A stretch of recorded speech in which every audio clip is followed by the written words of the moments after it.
welcome to this Thursday's episode of the 905 Roundup. My name is Roland Tanner. I am Joel McLeod. And we've got another brace of hot stories from the 905 region.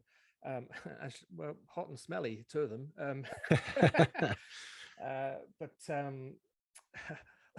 start off with the smelliest of the bunch, which is Hamilton's had another sewage spill, which has only been happening since another century. Joel, you were looking at this one. What's been going on? Yeah, well, we just finished dealing or getting through the Coots Paradise stink, if you will, and it was recently discovered last week that there apparently has been a second sewage leakage, this time into Hamilton Harbour directly. Apparently, city staff noticed that something odd was happening with a sewage flowing in a pipe that it shouldn't have been flowing in, that led out into the harbor. It turns out that this has been going on for 26 years so far. It's unknown exactly how much sewage has been leaking in. That might be impossible to accurately calculate, but needless to say, it's not. It is not a drop in the bucket. That's not a bad choice of words. No, that is, every pun is intended on that one. Yeah. So they're writing themselves. I'm just looking at the article in the spec, and the head of water, Nick Winters, saying that the city doesn't know how much sewage has escaped, but it's a big number. And it's like, oh yeah, it's a it's not small. It's more than number two. Yeah. But the silver lining in this is that the city believes that the sewage didn't get into the drinking water, which is good for the residents in the area. There's a thing about 50 homes that they say their sewage fed into this pipe that was basically 26 years ago. A consultant put a hole in the pipe that the consultant thought that, oh, it's all a storm sewer system, so we'll just cut a hole in it, and that the sewage pipe will go into the storm sewer. That's essentially what happened, and so this has been going directly into Hamilton Harbour. That's not good. But again, another silver lining in this is the fact that the current city council didn't try to cover this up. This isn't a Coots Paradise cover up. Kudos to Mayor Andrea Horvath on doing the right thing on this, showing the right kind of leadership, and saying, no, we're not going to cover this up. This is, we're going to figure out what happened and repair the problem and figure out what needs to be done.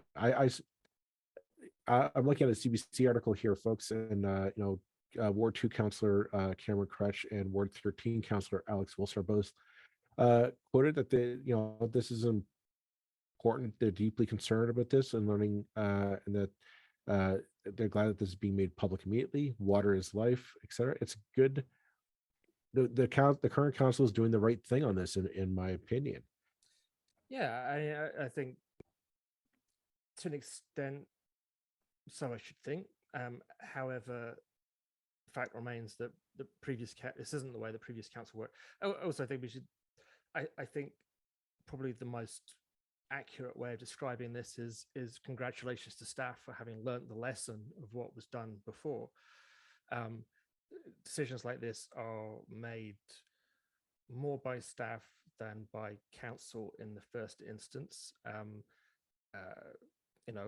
Legal departments tend to be involved and say, we can't, there's liability issues, etc. Yeah. So I don't know. Maybe it was the mayor's decision. Maybe it was council. The point is, this is the right course of action to take. Yeah. Right. So they've had an opportunity to do the right thing, and they've done it. So good. I would hope that I would hope in like this. My concern now is we can look past the potential of a cover up here.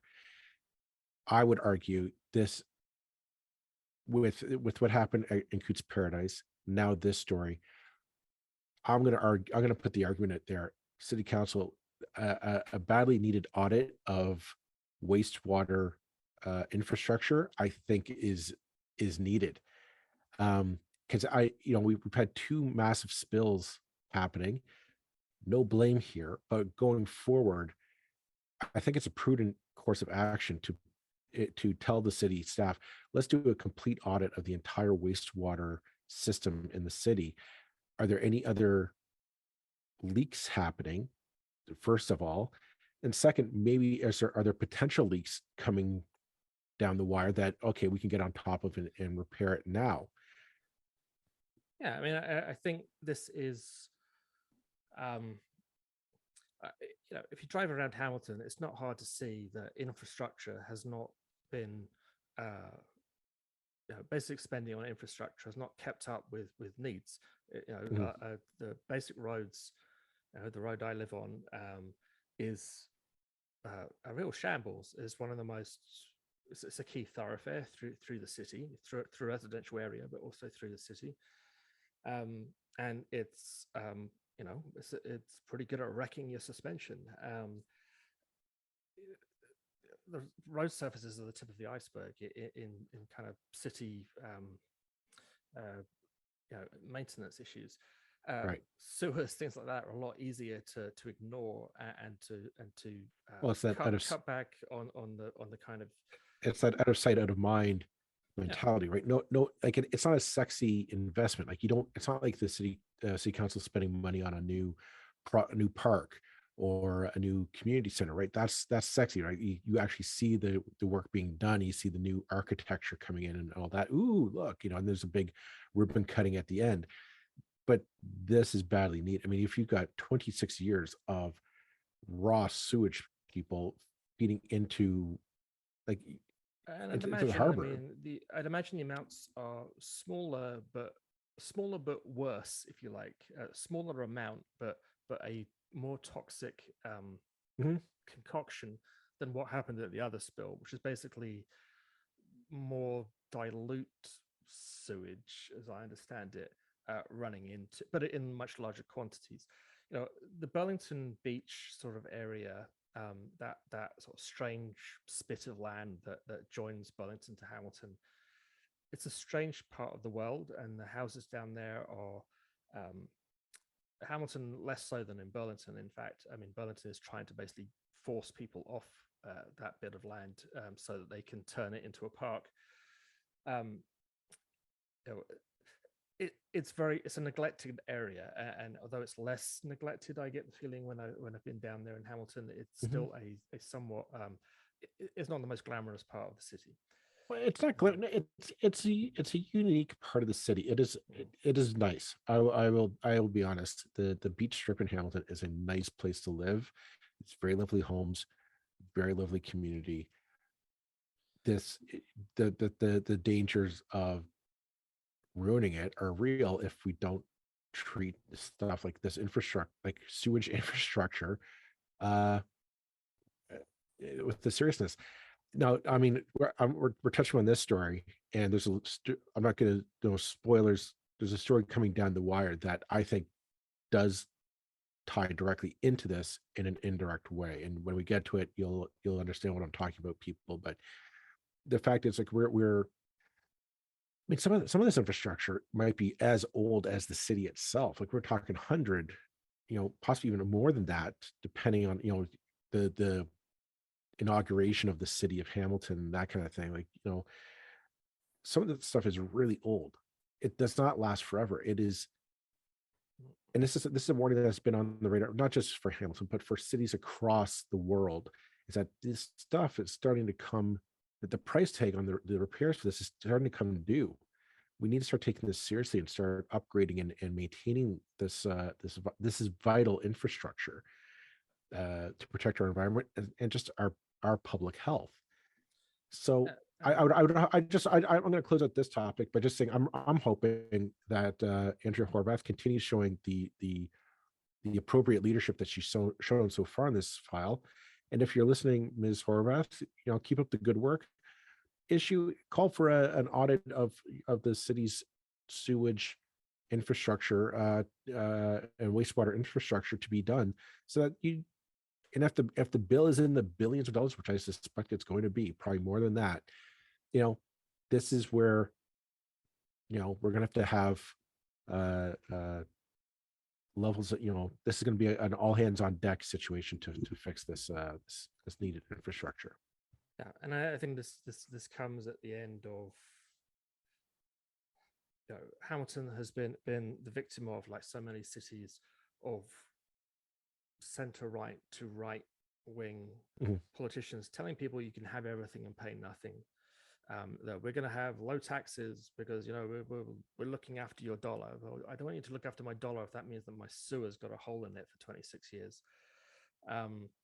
The price of right wing governments is usually ignoring basic infrastructure costs that come due regardless. A cheap bill now for a highly compounded bill down the road.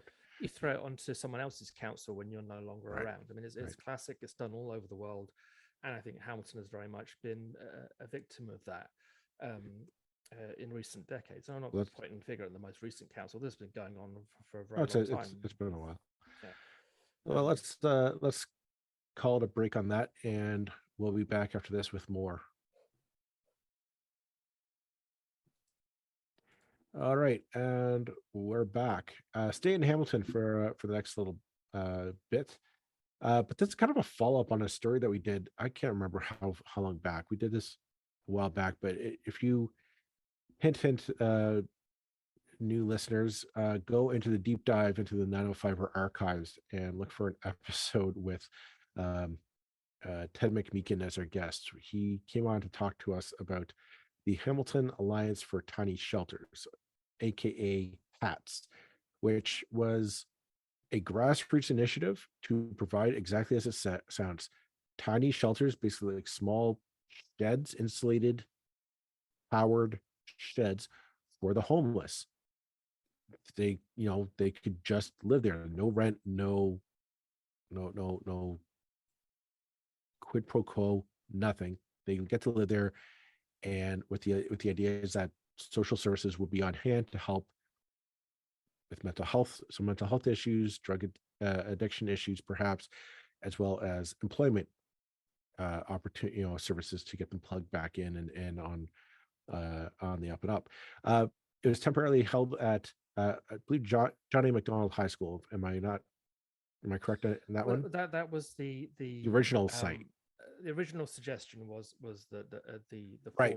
high school, which is on, for people who know Hamilton, it's kind of on the road into the city along York Boulevard, quite a visible spot.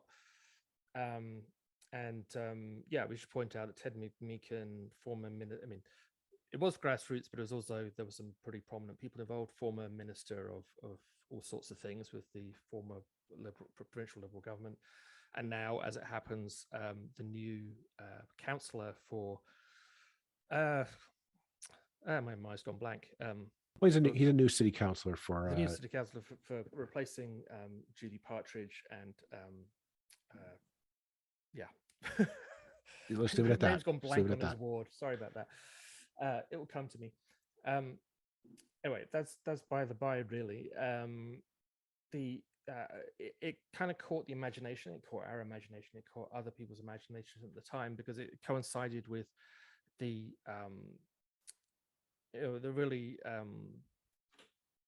bad handling. It was an innovative way to solve the issue of homelessness. Anyhow, yeah, and it combined with basically the homeless people being kicked out of city parks following COVID, and being kind of really handled in a really unpleasant way. Former councillor Jason Farr was kind of at the forefront of that. So it seemed innovative. I mean, it seemed like a good idea.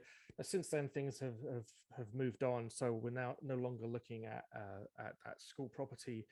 A Hamilton architect, Bill Curran, has stepped forward and basically said, you can use my future development lot, an empty lot that is currently not being used, as the location for this, and that is on Barton Street East, rather than York Boulevard.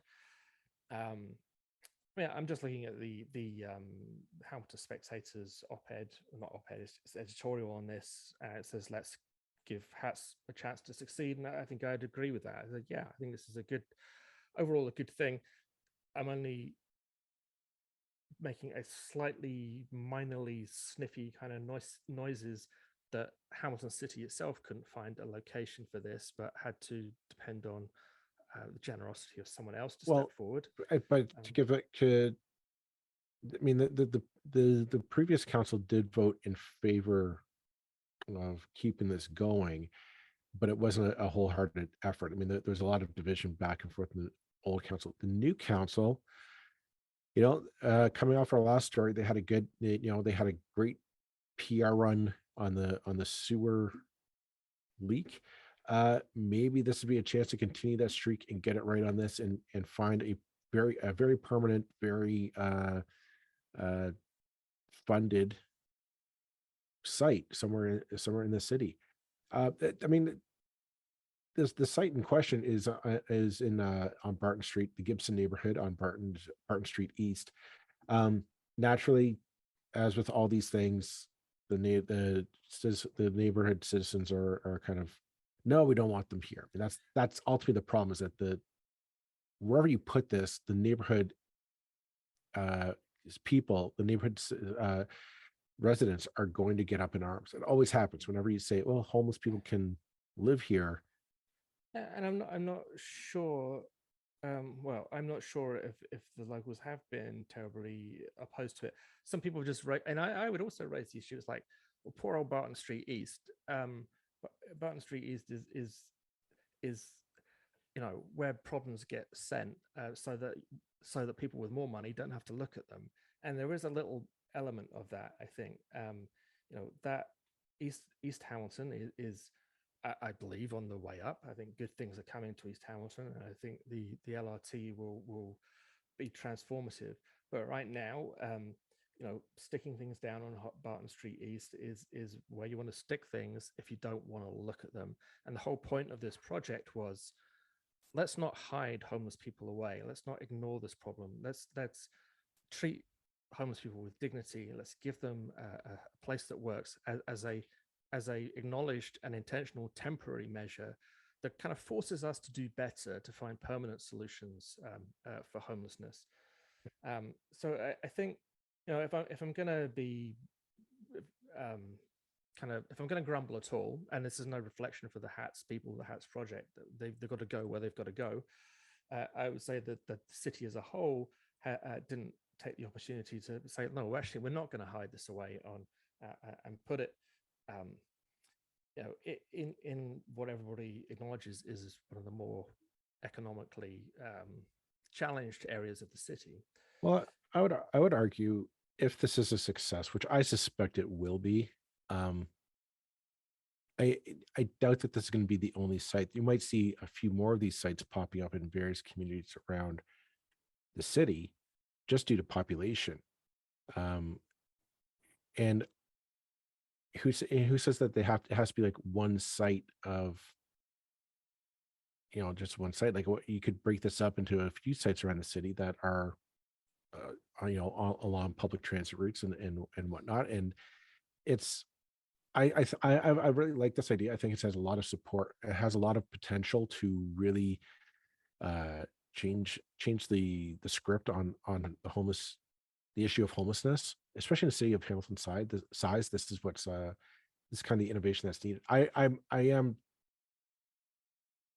agree with your assessment, though. Like, Barton is the place that we put stuff to hide. Like, I was down on Barton Street this past week for during the evening, and the problem, I mean, like, as soon as the sun went down, there's no shops or really restaurants, nothing. It's not a well lit street. It's a very dark, dim neighborhood. It really is, like, nobody goes down there and nobody socializes down there. And that's kind of like why this is being put there. I get the feeling proponents of this might have to have another fight in their hand to try and get it somewhere permanent, or get it up and running, or get it into the limelight, I guess, is what you want to be, to show that this is working. And it's the original location, the John A. Macdonald School, basically Barton Street West, as it happens, almost. It is a very up and coming, desirable area. Lots of gentrification going on there. Lots of, if people are moving to Hamilton from elsewhere in Ontario, looking for nice old characterful properties, Barton Street West is a good place to go looking. And I know there were some people who were not happy about the idea. So isn't it funny how these things just happen to work out, that it didn't end up in the up and coming gentrifying neighborhood, but did end up somewhere where the local population probably have a deal less clout. But I'm being overly nitpicky. I think it's fantastic that someone stepped forward and basically donated this land. I think it's fantastic that this project will be there. It will be properly maintained. There will be security. There will be lighting. There will be security staff, 24/7 staffing, video cameras, all those things that so that the people who are homeless can get the support that they need.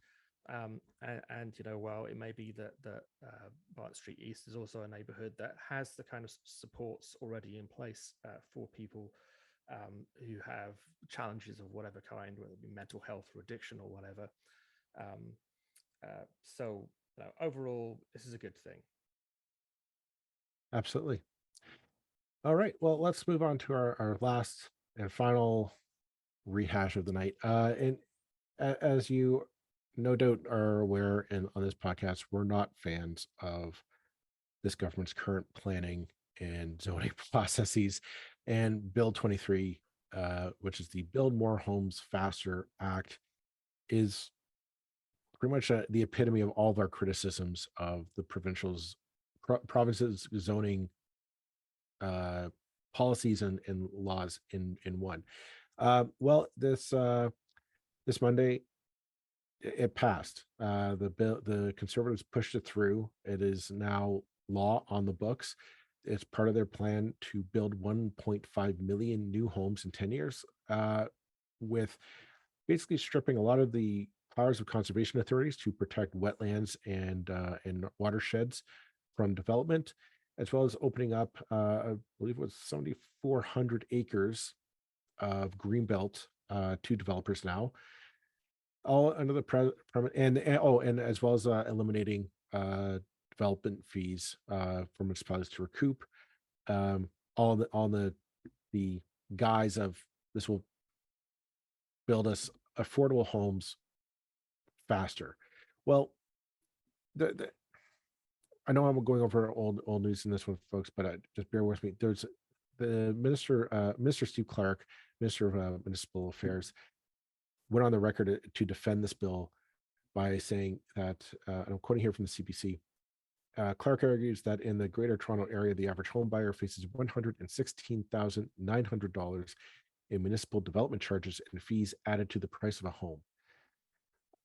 But AMO and other critics say that reducing or eliminating those fees does not guarantee developers will pass the savings on to buyers. They're correct. If you remember, flashback to just prior to the provincial election, Doug Ford said he would eliminate the provincial sales tax, provincial taxes on all the gas sold in the province. The idea is that he's going to help bring down the price of gas to affordable levels for all of us and save us a couple bucks at the pumps. I don't know about you, but if you've been to the gas station lately, gas has not come down that much. Gas is not that much more affordable. It's gone up by about 50 cents. It's because this week gas better, but tax doesn't do anything. Here's the thing. I mean, Amo's right. You're not going to see the price of homes drop $116,000. You're just not. A house of the $800,000 $1 million new homes that developers want to build on these new fresh acres open up to them. They're going to sell them for $1.5 million because they can. All that, the saving the development charges just means their profit margin just got $116,000 bigger. That's it. We're not we aren't going to see those savings. We just aren't. This government just basically just opened up the profit margin even wider for developers to get richer off of a crisis that is. I don't think this is going to solve the housing crisis. I really don't.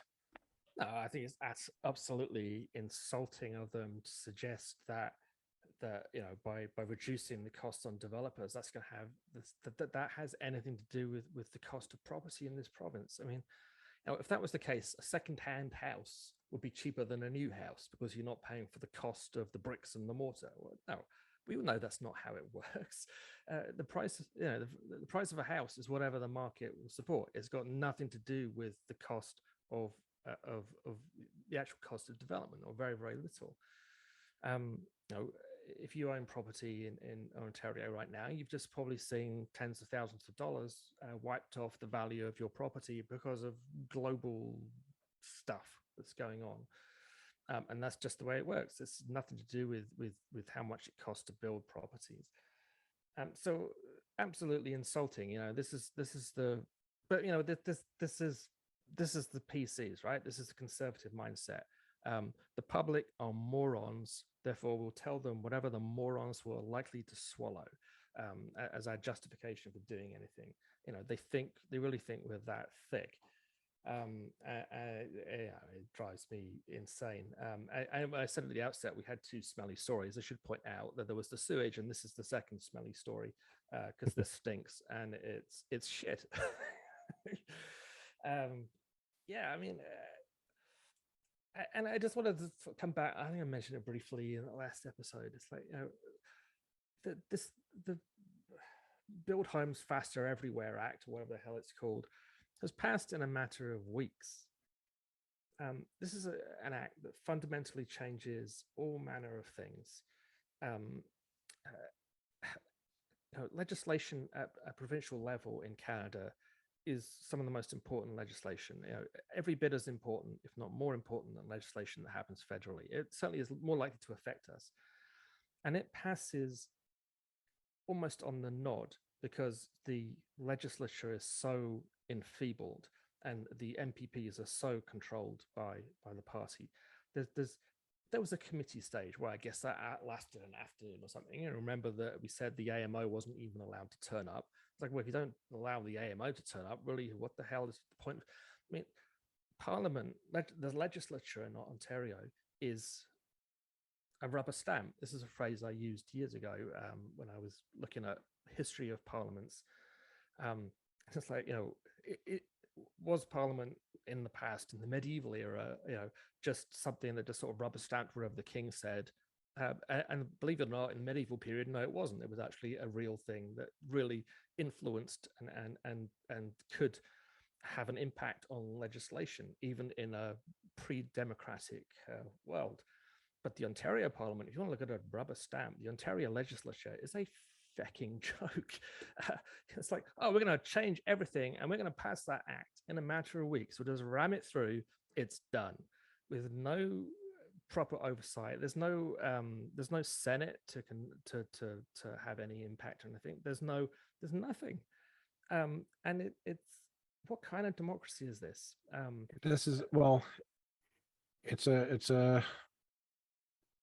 what gets me is that it's instead of looking at the issue of housing and saying, okay, the developers have a seat at the table, municipalities have a seat at the table, and then say environmental and other citizens groups see at the table. Let's figure out, how do we build affordable housing?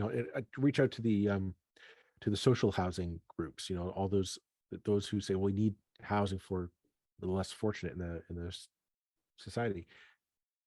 You're telling me that you couldn't get a table of all those people together and get a real powerful piece of legislation that either appeals to everyone, developers can make some money on it, municipality, streamline a way forward to get the stuff built as fast as possible, or and really address the market needs. This doesn't. This bill just goes towards a very niche set. We're talking that $1.5 million budget. The houses are still going to cost a fortune. They're not going to be built in areas that are very accessible for the rest of us. They're not going to be in downtown or close to walking. We're going to have more strip malls, more strip plazas full of just Tim Hortons and Starbucks and whatnot. It's just more suburban sprawl, because that's what you do. You don't build dense neighborhoods on wide open farmland. You just don't. And the cost of that, the maintenance, and this is why I'm saying the tie into the first story with the sewage issue, is that these development charges that are getting skipped over in this, that's what it goes toward. Those development charges, that $116,000 per home gets recouped by the municipality. That's what's supposed to go into. It's supposed to go into the maintenance of sewers and roadways and all this other vital infrastructure that we need for a city and town to exist. This government is stripping away now. I mean, the minister says he's going to go work with the federal government to secure support for municipalities to pay for this critical infrastructure. But I mean, this is exactly what this government does. They go into, they create the problem of their own making. They didn't go in to get buy-in from the municipalities. They get buy-in from citizens. They just did this, said, hey, developers, go build us 1.5 million homes, forget the cost down the road, go for it. Oh, by the way, we'll cut out all the money that's supposed to go to municipalities to pay for this upkeep. And now what are they going to do? When the federal government says, okay, fine, you're going to need the $5 billion for these municipalities, we'll give it to you, but here's the conditions. Doug Ford and Steve Clark are going to cry foul and say, oh, it's the federal government's fault. They're not giving us money to pay for the sewer upgrades and the roadways and the electrical grid and all this stuff that, the municipalities that normally would have been able to do that. It's just a mess. It is a mess. I mean, and everything to do with development was a mess before this government came to power, and now it's a cluster disaster. Try not to swear too much. They've made everything 100 times worse. And I mean, remember during the municipal election, I unusually for me sort of jumped to the defense of a politician I don't particularly agree with quite often when someone called him corrupt. And it's like, no, he's the guy is not pretending to be anything that he isn't. Everything he's doing is illegal. Above all, I'm not going to go back into that story, but this is different. I call this corrupt. It's corrupt because they're pretending it's one thing when it's actually another. They're pretending that this is for homeowners when it's not for homeowners. It's for developers. The developers run this province. To quote the mayor of Oakville, a group of developers from Vaughan run this province. They really, really do, with the help of a few developers from Hamilton and at least one union.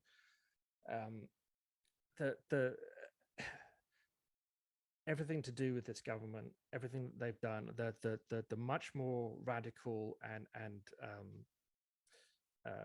wholesale legislation that they brought in since they were re-elected is all directing one way, and that is getting developers to do what the hell they want, as if they didn't already have far more power than they should have done to do what the hell they want.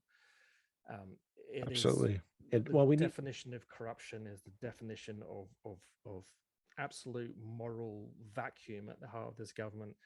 And they had the cheek to bang on at the Liberals for years, accusing them for being corrupt. I don't see any Liberal MPPs ever, benefiting from anything very much.